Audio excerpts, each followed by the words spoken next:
The wagon creaked under her weight as it rolled from the Amish settlement, and though the rain had not yet fallen, she felt soaked in the stares that followed her, each whisper like a lash across her back.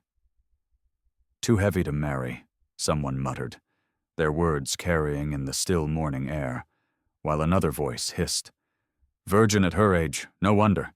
She kept her head bowed, hands gripping the Bible her mother had pressed into her palm before turning away, ashamed to meet her eyes. Around her neck hung a small silver cross, dulled by years of wear, and it rose and fell with every trembling breath she took. Her father, stern and silent, had bartered her as a mail-order bride, insisting that if no Amish man would take her, then perhaps some desperate mountain dweller would. The words still burned, spoken in the house she had called home. "You will go, girl. It's better than being our burden forever." Now, with the wheels clattering on stones, she rode toward the wilderness where her fate waited. A man she had never seen, whose name alone made the town children whisper. Mountain Man, scarred, savage, a beast who had broken every bride sent to him before. She tried to pray, lips moving over words she had memorized as a child, but the prayer tangled with tears. And the shame of her body and her untouched innocence weighed heavier than the trunk at her feet. Her hands clenched tighter, the silver cross digging into her palm, as if its bite might remind her she was still human, still worth something, even if no one believed it. As the wagon climbed into the forest hills, shadows stretched long across the path, and she felt the air grow colder, sharper, as though the land itself measured her and found her lacking. She imagined the man she would meet, tall, grim, with eyes like stone and a silence that had driven every other bride back to town in less than a week. Would he send her away before nightfall? Would he laugh like the others had, seeing her round figure, her awkward steps? Or would he simply let her fade in the silence of his cabin, as though she were nothing more than furniture he had not chosen? Elias Redfeather's voice moved like a low wind through the valley. This is how her journey began, not in love or promise, but in exile, in shame, in a trade struck by those who could not see the moon waiting behind her scars. The wagon driver halted at the edge of a clearing, the horses stamping nervously as though they too sensed the weight of the place, and there before her stood the cabin that would now decide her fate. Timbers dark with age, smoke rising faint from the chimney, and beyond it the endless sweep of pine-clad mountains, rugged and untamed. She clutched her Bible tighter, the cross pressing into her chest, and for a long moment she could not move, her body stiff with dread, until the driver gave a gruff nod and motioned for her to climb down. Her skirts tangled around her ankles as she stepped into the dirt, her shoes sinking slightly in the damp ground, and she felt again the cruel whispers of the town echoing in her ears. She'll never last. Not her. Then the cabin door opened, and he appeared. The mountain man was taller than she had imagined, broad in the shoulders, his coat rough and worn, his face weathered with scars that ran like pale rivers across his skin.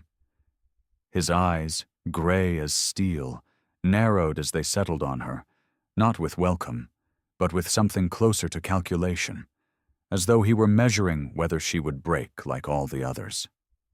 He said nothing at first, only stepped down from the porch and took the reins from the driver. His movements calm, deliberate, the silence around him heavy enough to crush words before they could be spoken. The driver muttered a farewell and turned the wagon back down the road, leaving her standing alone in the clearing with the man she had been traded to, her heart pounding so loud she thought he might hear it. At last, his gaze moved from her face to the small trunk at her feet, then to the cross glinting faintly at her neck, and his voice came low and rough as though unused to speaking. "Cabin's warm. You'll keep the fire." Nothing more. He lifted her trunk as though it weighed nothing, turned without waiting for her answer, and carried it inside, the door creaking shut behind him.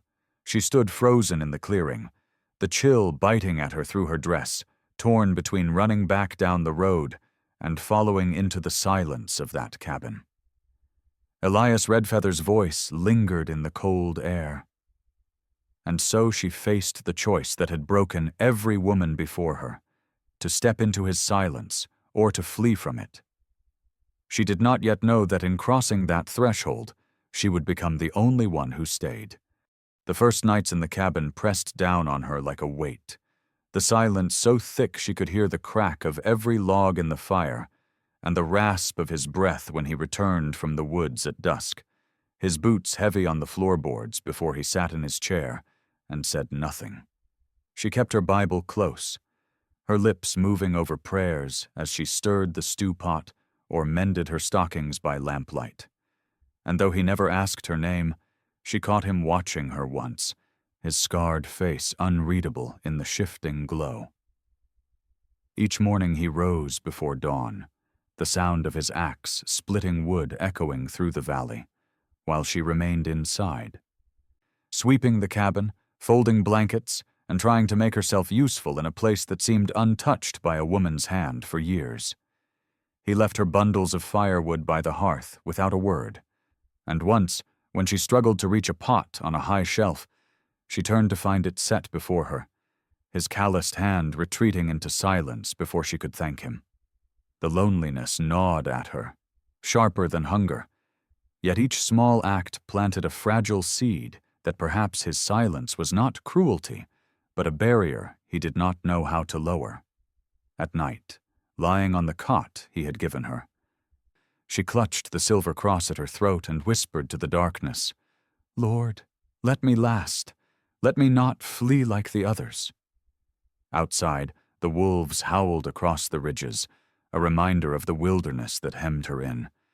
Yet it was his silence that terrified her most, for it forced her to face her own unspoken shame. The words of her father, the mocking laughter of her people, the fear that even here, far from their eyes, she was still unworthy. One evening, as rain beat hard against the shutters, she dared to place a bowl of stew in front of him, her hand trembling, and though he did not look up, he ate in silence, finishing every spoonful. For the first time since arriving, her heart lifted faintly, as though his acceptance of the meal was a word unspoken, a word she longed to hear but would not demand. Elias Redfeather's voice lingered in the quiet cabin. These were the days when nothing was said, yet everything was tested. And it was in this silence that her staying began.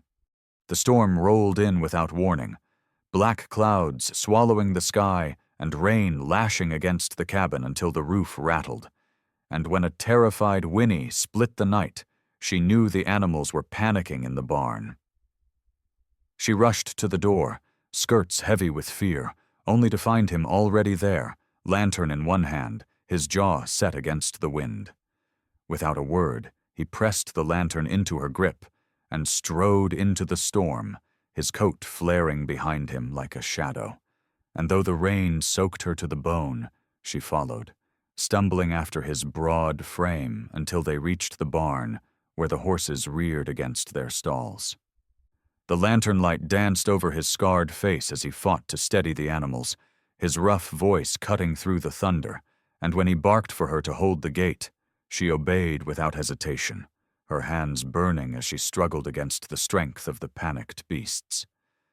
Together they forced the stalls shut, her skirts plastered to her legs, her hair dripping down her back, and when at last the animals calmed beneath their touch, she collapsed against the wall, chest heaving with exhaustion. He stood across from her, water streaming from his hair and beard, his eyes fixed on her with an intensity that made her heart pound louder than the storm. For a breath, she thought he might speak, but instead he reached for a broken board, hammered it back into place, and only when the barn was secure did he turn back to her. His gaze lingered for a moment on the silver cross at her neck, gleaming faintly in the lamplight, and something in his expression softened, just enough for her to believe he had seen her, not her body, not her shame, but her will to endure beside him. She lowered the lantern, her hands trembling from more than the storm, and whispered, "I can help here." Her voice cracked, but the words held. He did not answer, only gave a short nod before stepping past her, his shoulder brushing hers in a gesture that felt heavier than speech. Elias Redfeather's voice carried over the fading thunder. It was in the fire of storms that two lonely souls first found their rhythm, not in words, but in the shared fight to hold what mattered steady against the dark. That night, the storm gave way to a silence almost heavier than the thunder had been, the cabin lit only by the faint glow of the fire as she sat on the edge of her cot, the silver cross clutched in her hand until it dug into her palm. She had lasted through the barn's fury, had stood shoulder to shoulder with him in the rain, but now in the stillness the old voices returned, the whispers of her people, the hiss of her father's judgment, the cruel laughter of boys who said she was too large, too plain, too untouched to ever be wanted. The weight of it pressed until the tears broke free, spilling hot down her cheeks. And before she could stop herself, her voice slipped into the room, raw and trembling. "They said I was a burden, too heavy to carry, too worthless to keep. They said no man would ever want me, not even as a wife in name. They mocked me for being untouched, as though my shame was something I chose." She buried her face in her hands, shoulders shaking, and for a long moment she thought the fire alone had heard her confession. Then his chair creaked, the sound sharp in the stillness, and she dared to lift her eyes. He sat forward, scarred face half hidden in the glow, and when he spoke his voice was rough, like a stone dragged across the ground, but steady. "They were wrong." 2 words, nothing more, but they cut through the years of ridicule sharper than any sermon, and she stared at him as though he had struck a light inside her chest. He held her gaze, his gray eyes unflinching, as if daring her to believe him. "You carried more in one night than they ever could," he said quietly, nodding toward the storm-soaked coat drying by the fire. "You stayed." She pressed her trembling hand to her cross, the tears still falling but different now, no longer burning with shame, but washing clean the weight of years. Elias Redfeather's voice drifted into the hush, like the final note of a hymn. Sometimes the first word a man speaks is not for command or warning, but to tear down the lie that has bound a soul too long. The morning broke clear, the mountains washed in gold light after the storm, and he left before dawn with his rifle slung across his back, vanishing into the pines without a word, while she swept the cabin and fed the fire, whispering prayers that her small place in this wilderness would hold. Hours dragged until the shadow stretched long, and when the door finally creaked open, he staggered inside with blood running down his arm, his coat torn, his face drawn tight with pain. She gasped, dropping the kettle she held, and rushed to him, her hands clumsy but urgent as she guided him to the chair by the fire. "Sit, please, sit," she begged, her voice breaking, and though he tried to brush her off with a grunt, his strength faltered, forcing him to sink heavily into the seat. The smell of iron filled the cabin as she tore strips from her apron, pressing them against the gash that carved across his shoulder. His jaw clenched, the muscles of his throat straining, but he did not push her away. "Wolf," he muttered, the word jagged, and her heart seized at the thought of him facing the wild alone. Her hands trembled, yet she pressed harder, whispering prayers under her breath, the cross at her neck glinting as it swung free. "You can't fight everything by yourself," she said, tears blurring her eyes. For a moment he was silent, then his gaze lifted to hers, raw with something deeper than pain. "Every bride ran," he rasped, his voice low, almost ashamed. "Never stayed long enough to see blood." She shook her head fiercely, her tears falling onto his skin as she bound the wound tighter. "I'm not leaving," she whispered, the words trembling but true.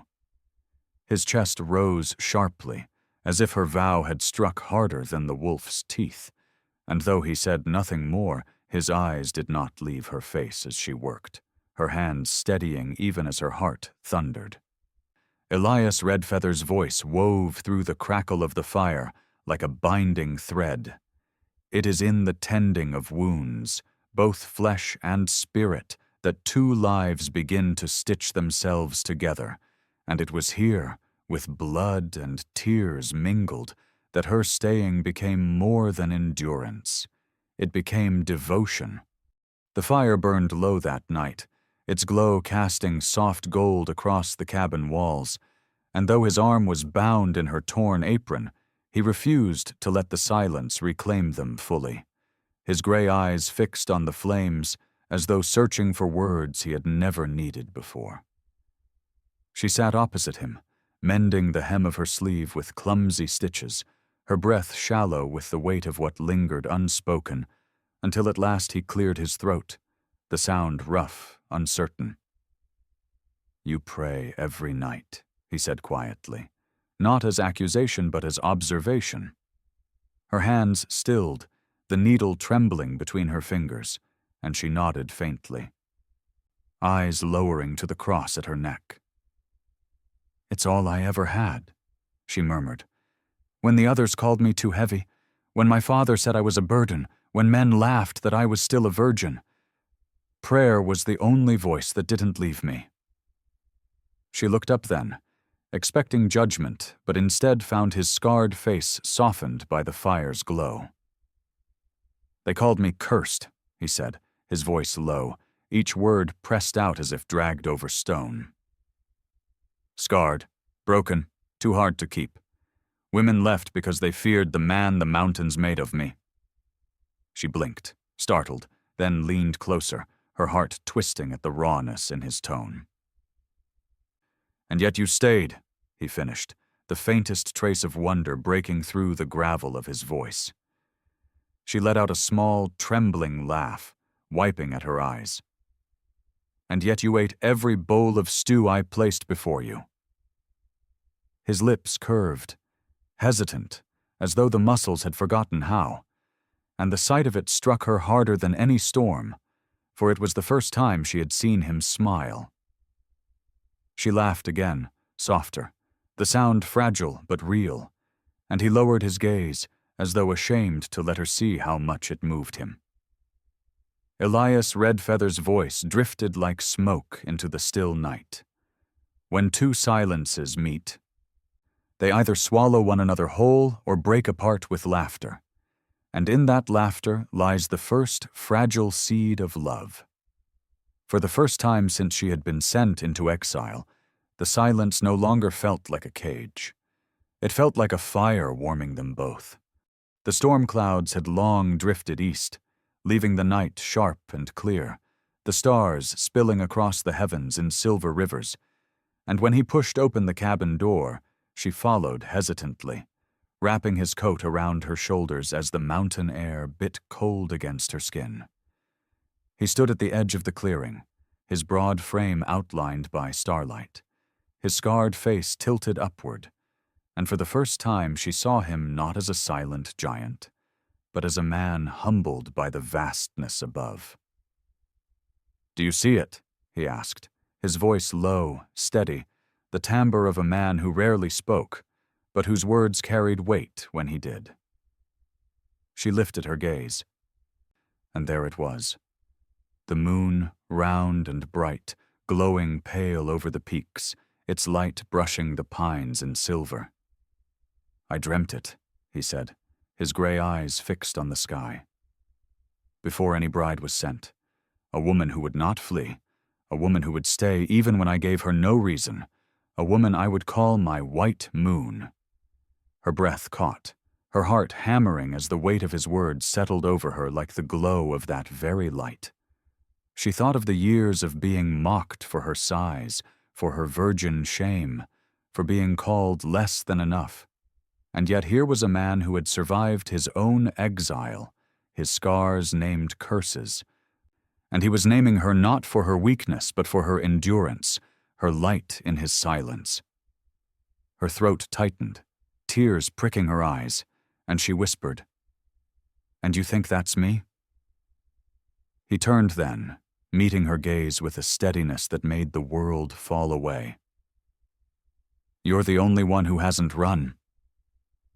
The truth of it struck deeper than any vow, for she realized that her staying wasn't born of fear or lack of choice. It was born of something stronger, a will that matched his solitude and reshaped it into belonging. Elias Redfeather's voice carried over the quiet mountains like a hymn. Every man dreams of the light that will break his darkness, and for the mountain man, it was not the sun that saved him, but the moon that chose to stay. Her fingers curled tight around the cross at her neck, and for the first time she did not pray for strength. She prayed only that this moment would never fade. The next morning the sound of hooves shattered the quiet, and when she stepped to the cabin door, she saw 2 riders from town approaching, their laughter carrying sharp across the clearing, as if they had come to watch a spectacle. One dismounted, tipping his hat with a sneer. "Well, she's lasted longer than the others," he drawled, eyeing her figure with open mockery.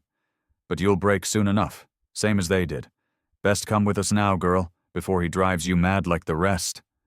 The words cut like knives, stirring every wound she had carried from her father's house, every whisper that had followed her since childhood. And for a trembling moment she felt the weight of leaving press hard against her chest. Behind her, the mountain man stepped onto the porch, his scarred face grim, his silence more dangerous than rage, and the men shifted uneasily beneath his gaze, though they still smirked as if certain she would flee. Her fingers closed around the silver cross at her throat, and she heard her own voice break through the morning air, louder than she had ever spoken. "I was sent here in shame, traded like cattle because no one believed I was worth keeping. But here, in this cabin, I've found more kindness in silence than I ever knew in words. I will not leave." The riders blinked, stunned, then one spat into the dirt, muttering curses before hauling himself back into the saddle. "Fool girl," he hissed, but their laughter had dulled into unease, and they turned their horses back down the trail, their jeers fading into the trees. She trembled as the echo died, but when she turned she found him still watching her, his gray eyes steady, a flicker of pride beneath the shadow of scars. He said nothing, only stepped closer, the space between them narrowing until she could feel the heat of his presence, like a shield. Elias Redfeather's voice lingered like smoke over the clearing. "The moment of staying doesn't come when chains are forced, but when a soul declares with its own voice, 'I will not flee, I will not be broken, I will remain.'" She pressed her hand to her cross, her heart steadying for the first time not in prayer, but in choice. And in that choice, she knew the mountain would never drive her away. Seasons turned across the mountains, the harsh winter melting into spring, the rivers swelling with snowmelt, and the meadows filling with wild flowers. And through it all she remained, her hands steady at the hearth, her voice soft in the cabin, her laughter rising like music where once there had been only silence. No longer did she clutch the cross in fear at night, but in gratitude, pressing it to her lips as she whispered prayers of thanks for the strength that had carried her not away from this place but deeper into it. He returned each day from the forest with game slung across his shoulders, and though his words were still few, his actions spoke a language she had come to understand. The wood stacked neatly by the door, the extra blanket laid across her cot, the scarred hands that lingered a moment too long when he passed her tools. One evening, when the moon rose bright and silver over the clearing, he led her outside once more, standing with her in the tall grass where the wind moved like a hymn. "Others left," he said, his voice rough but certain. "You stayed." He lifted his hand, calloused and scarred, and cupped her cheek, the touch trembling with the weight of 40 years of solitude breaking apart. "You are my white moon." The words wrapped around her like the coat he had once draped over her shoulders, but this time they were not to shield her. They were to name her, to claim the place she had made in his life. Tears blurred her vision as she leaned into his palm, her lips parting with a smile born not of endurance, but of belonging. "And you," she whispered, "are the home I never thought I'd have." The mountain stood silent witness as he drew her close, her forehead resting against his chest, his heart beating steady beneath her ear. Elias Redfeather's voice closed the tale like the final verse of a hymn carried on the wind. Where others fled from the silence, she chose to stay, and in her staying she turned exile into love and loneliness into life. For in the wilderness, the mountain man found not just a bride, but his white moon, and together they endured, the only ones who never parted. Please like, share, and subscribe to support more true-hearted stories on Stories Left Behind. If you had been mocked as unworthy, would you have had the courage to stay when everyone else ran?